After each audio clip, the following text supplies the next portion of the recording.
સોનું કબૂતર આગળ કશું જ ન બોલ્યો અને તે ચિંકી મેનાની પાસે પહોંચ્યો. ચિંકી મેના, મને ખૂબ જ ભૂખ લાગી છે. તારી પાસે કંઈ ખાવાનું હશે?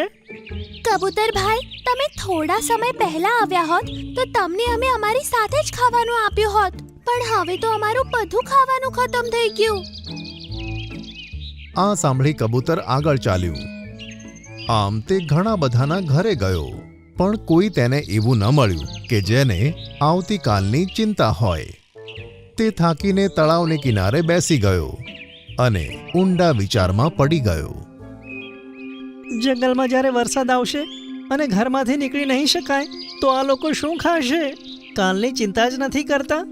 વરસાદમાં મારા અડધા જંગલવાળા તો ભૂખ્યા જ રહી જશે. પછી હું એકલો જીવીને શું કરીશ? તેના મગજમાં આ જ વિચારો ચાલવા લાગ્યા. આમ તેણે કલાકોના કલાકો વિતાવી લીધા. ત્યાં જ તેની સામે એક દેવી પ્રકટ થયા. સોનું કબૂતર, તું આટલો હેરાન કેમ દેખાય છે? અરે, તમે તો કોઈ દેવી લાગો છો. પ્રણામ દેવી.